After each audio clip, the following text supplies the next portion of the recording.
There are people all across this globe who now will have the opportunity to know you like I do, because of course you are very forthcoming in telling stories about life, stories that are relatable, and that means something. How wonderful it is, and I just look forward to seeing how this platform, this new platform, will just rise and grow and really be a vessel through which you can be a blessing to folk all over this world, and Lord knows we need it. This is a new ministry which is just starting. Reverend Hood needs your help in sharing the good news of Jesus Christ and His power throughout the world. If you would be so kind as to send a donation to Nicholas Hood III Ministries of any amount, Reverend Hood will send you a free complimentary copy of his book of original personal prayers and beautiful photographs entitled The Test, The Strength, The Endurance, and The Way Out. We appreciate your support, and in this way, you can partner with Reverend Hood in sharing the good news of Jesus throughout the world. Please make your check out to Nicholas Hood III Ministries and mail it to 4535 Chrysler Drive, Detroit, Michigan, 48201. I'm Pastor Nick Hood, pastor of the Plymouth United Church of Christ in Detroit, and today I will be talking about blessings, specifically the blessings of God, and are you ready for your blessing? I want you to ask yourself, what are the blessings? Count them on your finger right now while you're listening to me. What are the blessings that God has given to me? And have I ever blown a blessing because I wasn't ready for it? And we'll be right back talking about, are you ready for your blessings? I'll be with Dr. Crystal Woods Olier, who's a psychologist, and she's going to help me think through this question. Are you ready for your blessing? Stay tuned.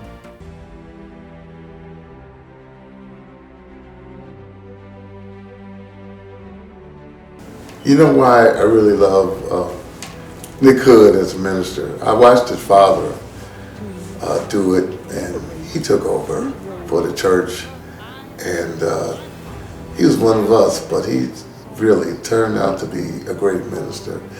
I know it's hard, and that's something that I know that all ministers may not be doing what they're doing because for the right reasons, but I know it's hard. I know he's a beautiful man, and we've been knowing each other for over 50 years. I believe in him. He's inspired me in so many ways to do what I'm doing and try to be the best at it. Make sure you watch Nick Hood's Ministries. You'll never be the same.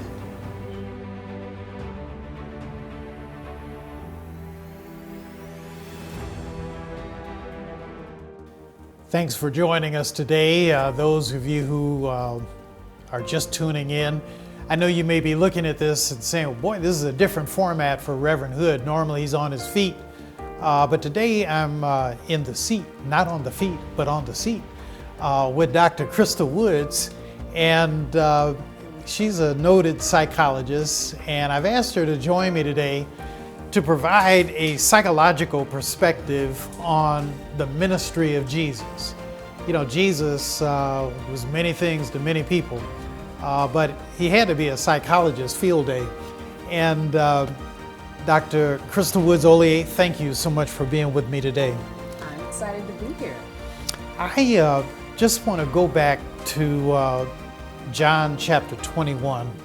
There's at the very end, this is the end of the book of John, the gospel writer John tells us that Jesus, after feeding the disciples and cooking for the disciples, showing the disciples how to fish for more fish, that he takes a private walk with Peter. Peter and Jesus are walking, maybe a little out of earshot from everybody else.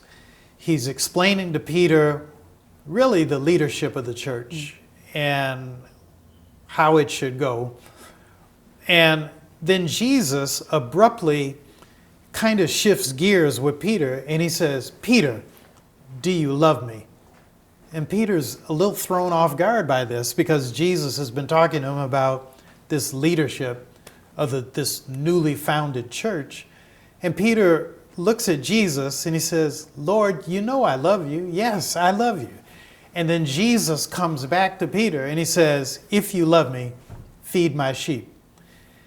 And they go through this, question and answer 3 times. Peter, do you love me? And Peter says, yes, Lord, I love you. He said, if you love me, feed my sheep. In one of the versions, one of those questions, he says, feed my lambs. And Peter becomes a little exasperated by this.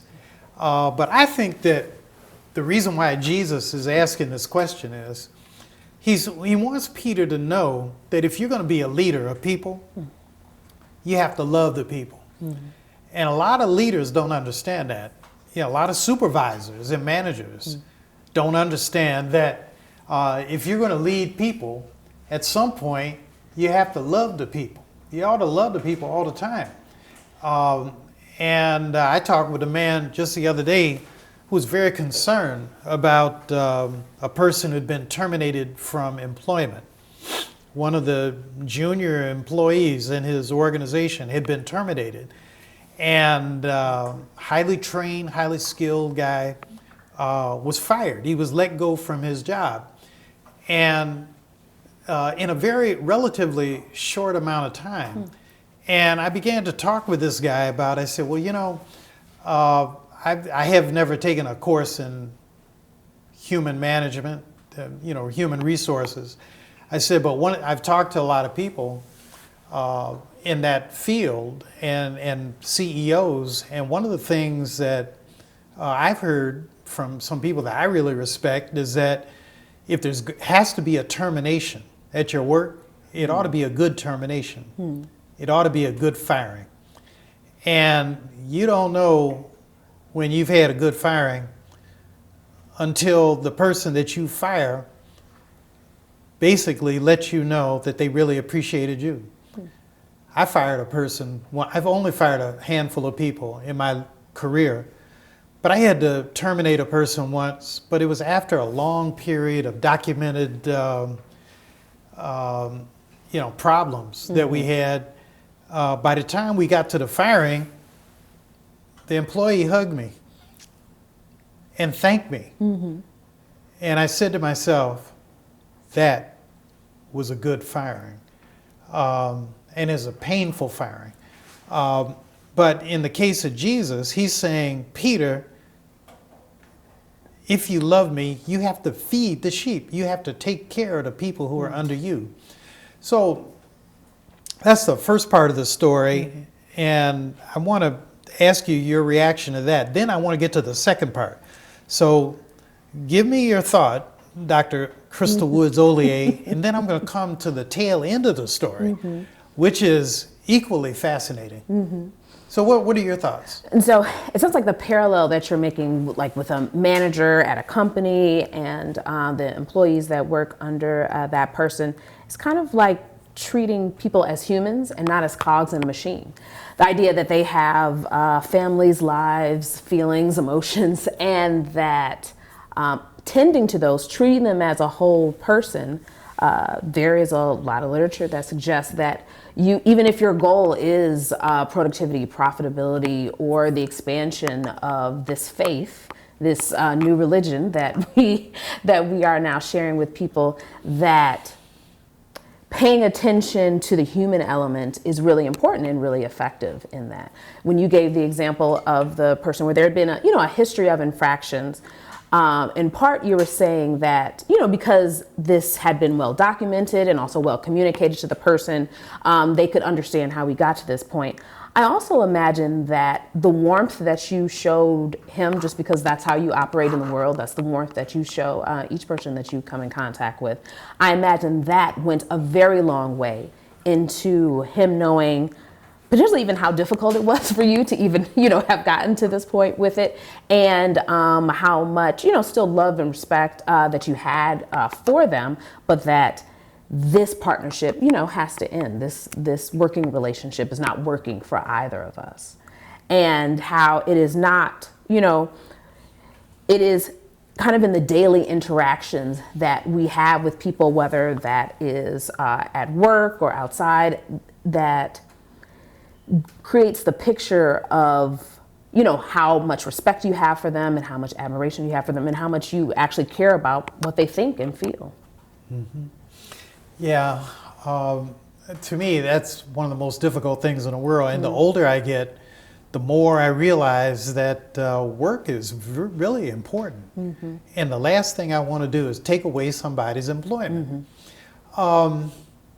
What other thoughts do you have about Jesus telling Peter, love the sheep? How can the modern Christian, how can the modern person be really a compassionate person? Mm-hmm. And are there psychological tools that we have at our, at our fingertips that can let us know when maybe we're not being as compassionate as we should? Part of me thinks that what Jesus was trying to communicate to Peter is that we are making a lot of bold statements with this religion, with this faith that we are describing to people. And some of them are things like, you should not do this, you should not do that, but that at the heart of that, the foundation of that needs to be love. And so even if we are trying to provide structure and limits that we believe will be associated with healthy lives for the people who follow this faith, we still need to interact with them in love at all times, and that should be your guiding force. So I feel like that's what he was saying the foundation should be. When it comes to how to interact with other people, there is, of course, the saying, do unto others as you would have them do unto you. I'm of a bit of a different mindset in that treat others how they want to be treated. So we are each different. We have different, preferences. I think that the best thing we could do in interacting with other people, especially because we have no control over their behavior, is to learn them.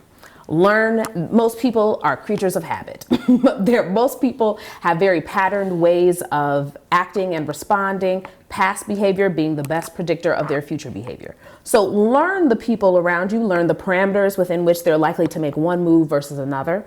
And then with that information, you can then know, how would this person want me to show love? How does this person receive love? How do they receive compassion? You may think that you want to help someone, a friend of yours that is in need, and you may be interacting, you may approach that in a way that is not received as compassion from them. Kind of like the idea author Gary Chapman gives about love languages.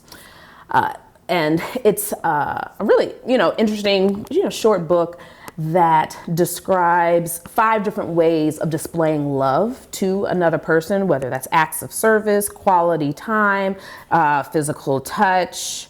I'm gonna probably blank on the other 2.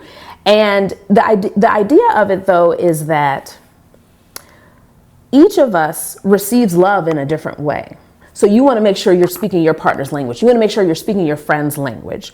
And so if you have a friend who is, say, on maternity leave, just has a new baby, new infant in the house, they may, and their love language is acts of service, then maybe that means that you go in and you fold a load of laundry for them, because that's how they receive love.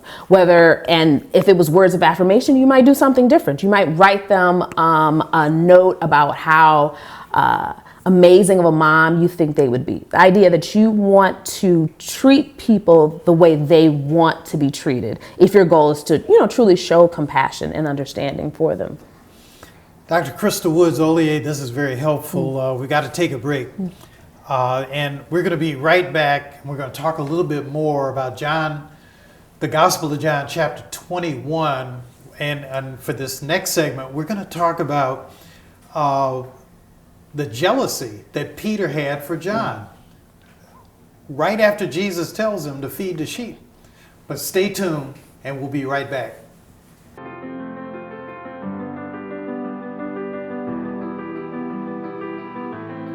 There are people all across this globe who now will have the opportunity to know you like I do, because of course you are very forthcoming in telling stories about life, stories that are relatable, and that means something.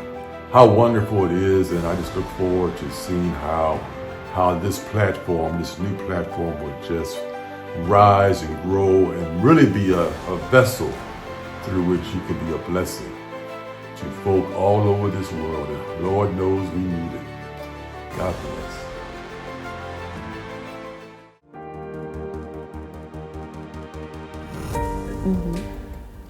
We're continuing the conversation about John, the Gospel of John, chapter 21.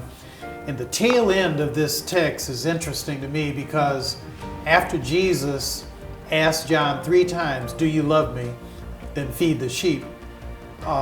Then John turns over his shoulder, Peter turns over his shoulder and he sees John and he says, "Lord, what about him? What about him?" And if you can read it for yourself, Jesus says, "What is he to you? What is he to you?" And, if I say that I want him to, live forever, he will. But Peter is a little thrown off by that. And Dr. Crystal Woods-Olier, thank you for being with me today. What are your thoughts about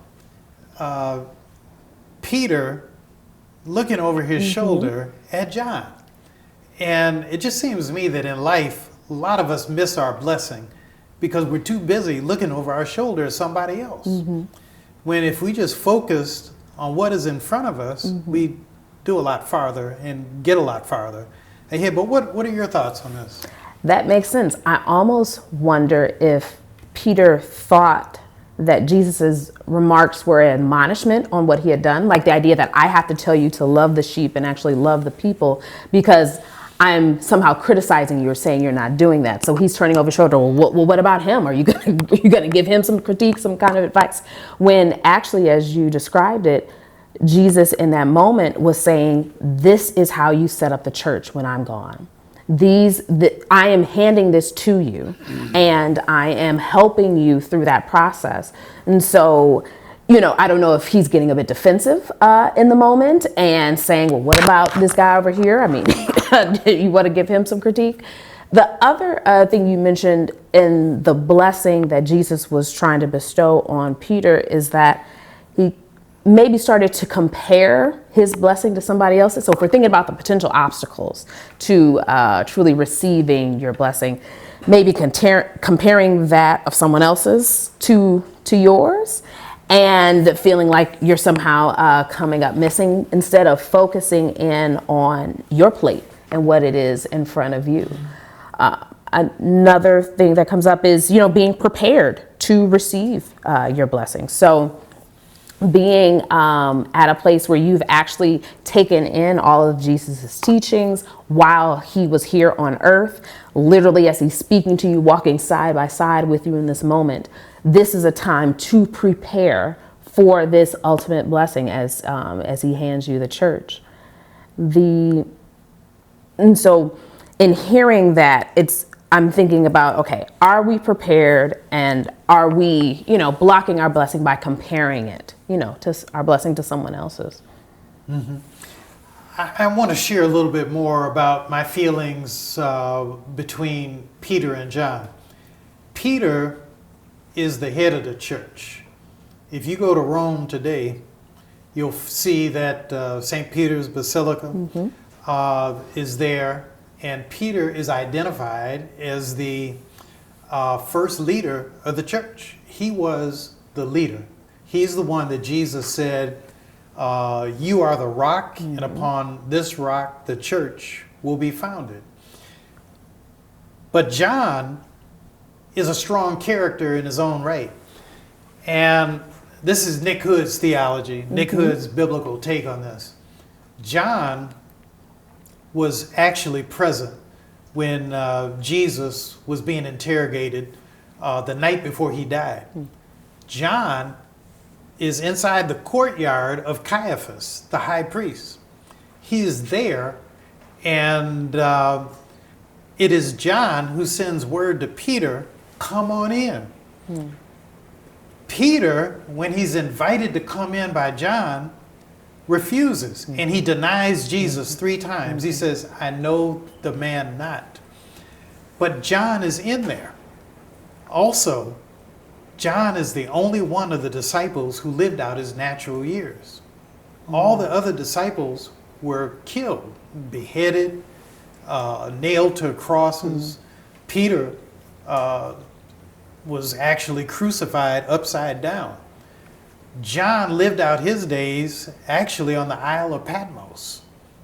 And he was in prison, but it's from the Isle of Patmos that John writes the Revelation.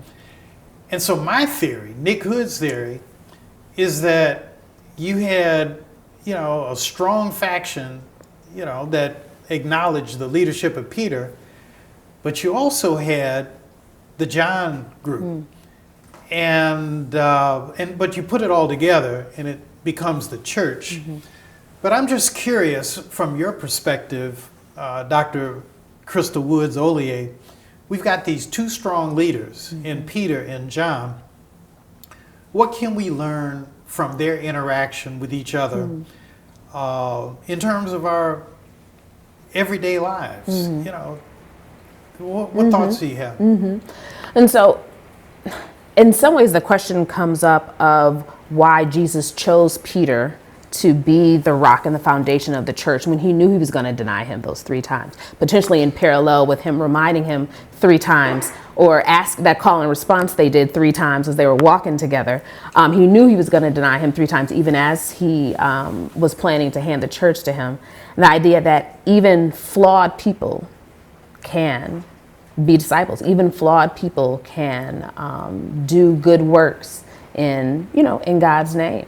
And that perhaps Peter, with his flaws, that maybe we could see ourselves in him, us as flawed beings, and then show how if God can elevate him to a position of power, if God can, if he can still do good works even with these flaws, then perhaps there's a chance for me. Perhaps I can do that as well. What are your thoughts about Jesus loving Peter, but also loving John? And what are the modern corollaries to this in our challenge to love more than one person? My sons, Nathan and Noah. I do. When Nathan was born, I loved him so much, and I was so grateful to be a father.